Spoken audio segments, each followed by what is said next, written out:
Everyone আসসালামু আলাইকুম। আসলে হুট করে ক্যামেরার সামনে আমরা চলে আসলাম একটা বিশেষ কারণে, যেটা আসলে আপনাদেরকে না দেখালেই নয়। আপনারা দেখতে পারতেছেন যে আসলে আজকে পয়লা বৈশাখ, আজকে আপনারা এই যে ইলিশ মাছ আর পান্তা ভাত খাওয়ার জন্য রমনা সেই বটমূলে যায় অনেকে, হ্যাঁ, কাঁচামরিচ পেঁয়াজ। কিন্তু আসলে আমরা রমনায় যেতে পারি নাই, আমরা গ্রামে আছি, তাই আমরা সেই পয়লা বৈশাখ উদযাপন করতেছি ঘরে বসে ইলিশ মাছ এবং পান্তা ভাত কাঁচামরিচ দিয়া। তো দেখেন, আপনার দেখো মামুর, তোমার প্লেটটা দেখাও। এই যে দেখেন অবস্থা, উড়ো প্লেটটা করে। এই ওই যে আমরা দুলাভাইয়ের প্লেটে মাছ, এই যে কাঁচামরিচ খাইতেছে।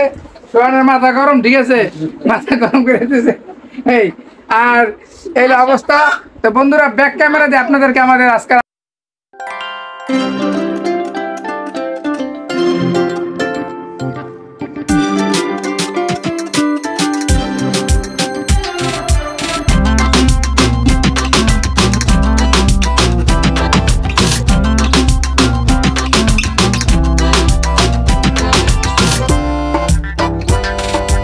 এই যে পয়লা বৈশাখ, সবাই পান্তা ভাত আর ইলিশ মাছ খাইতে রমনা যায়, আমরা খাইতেছি ঘরে বৈশাখ। তো সেই অনুভূতি ফিলটা কি আপনার? সেই অনুভূতি ফিল তো আজকে রমনা পার্কের চাইতে আজকে আমরা এখানে যে কি করতেছি এটি তো বেশি।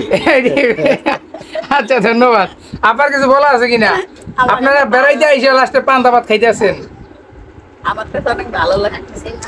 মানে এই যে আমাদের গ্রামে বরিশাল আসছেন মানে এই পান্তা ভাত আর কাঁচামরিচ খাওয়ার জন্য। দেখেন অনেক দূর থেকে তারা আসছে এই যে পান্তা ভাত আর ইলিশ মাছ, মানে পয়লা বৈশাখটা পালন করার জন্য, উদযাপন করার জন্য আমাদের এই বরিশাল আসছে। সবাই ঢাকা, সবাই দেশে থেকে ঢাকা যায়, আমরা ঢাকা থেকে গ্রামে। মাশাআল্লাহ মাশাআল্লাহ। সোহান, তুমি তো হিরো, তোমার কোনো অনুভূতি আছে কিনা বলো? এই যে এত দূর থেকে আসলা তোমরা, মানে ঢাকা থেকে আসলা গ্রামে পান্তা ভাত খাওয়ার জন্য শুধু, বলো। ভালো লাগতেছে, খুবই হেভি, অনেক মজা পেয়েছো। আচ্ছা ইলিয়াসা, তুমি কিছু বলবা? তুমি এখনো ভাগই পাও নাই না, তোমার প্লেট খালি। আর এদিকে আছে আমার মায়, ঠিক আছে, এদিকে আছে মার্জিয়ার মায়। তো আমরা এখন চলে যাবো আমাদের আরেকজন বিখ্যাত, হ্যাঁ, একজন কি বলবো, রূপসী কন্যার কাছে। হ্যাঁ, তো বলো মামুনি, এই যে ঢাকা থেকে আসলা তোমরা, এত কষ্ট করে অনেক কিছু নিয়ে আসলা, মাছ গোস, কত মিষ্টি মুষ্টি, তার এই পান্তা ভাত খাইতে আসলা, বলো। তোমাদের আঙ্কেলের বাড়ি এসে এই পান্তা ভাত খাওয়ার জন্য আসছো? ক্যাসেটটা কমা, তাড়াতাড়ি বলো বলো, শর্টকাটে বলো, কি অনুভূতি? কি অনুভূতি? তো সেই বুঝলাম, মানে এই যে রমনার যে ফিল্ডটা, রমনা যে ঘুরতা, একটা টাকা খরচা করে যে এই আমি 300 টাকা খরচ করে পান্তা ভাত খেতে যেতাম না তাই তাহলে তো তোমার ভাগ্য ভালো যে অল্পতেই মানে দাওয়াতে আইসা তুমি পান্তা ভাত খাইতেছো। যাক, সর্বশেষ আমার অনুভূতি আমি বলবো।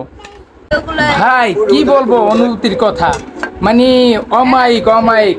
আপনারা আসলে কি বলবো, দেখেন পান্তা ভাতে যে আমরা আজকা মানে অনেক কষ্ট করে আমরা কালকা গরম ভাত রাইন্দা এই পান্তা খাবো বিদায়, গরম ভাতটাকে আমরা পানি দিয়ে রাখছি, হ্যাঁ, আবার সকালে আমরা এই পান্তা ভাত খাচ্ছি। আমরা আজকা পয়লা বৈশাখ উদযাপন করতেছি ঘরোয়াভাবে, সকল আত্মীয় স্বজন মিশে। তো আসলে বলবো, আপনাদের উদ্দেশ্যে বলবো, আপনারা যারা এই রমনা পার্কে যান, আরো বিভিন্ন পার্কে যান, এই টাকা পয়সা খরচা করে পান্তা ভাত খাওয়ার জন্য, আমি আপনাদেরকে বলবো, একটা মেসেজ বলবো ভিডিওর মাধ্যমে, আপনারা এত কষ্ট না করে মাছ কিনে ঘরে রান্না করেন এবং ভাত পান্তা ভাত ঘরে, যদি একান্তই আপনাদের পয়লা বৈশাখ উদযাপন করতে মন চায় ঘরে করেন, এই দরকার নাই এই টাকা পয়সা অর্থনৈতিক দণ্ড করে লাভ নাই।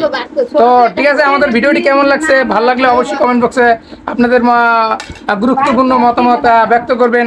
এই বলে আজকে আপনাদের কাছ থেকে বিদায় নিচ্ছি। Bye bye, tata.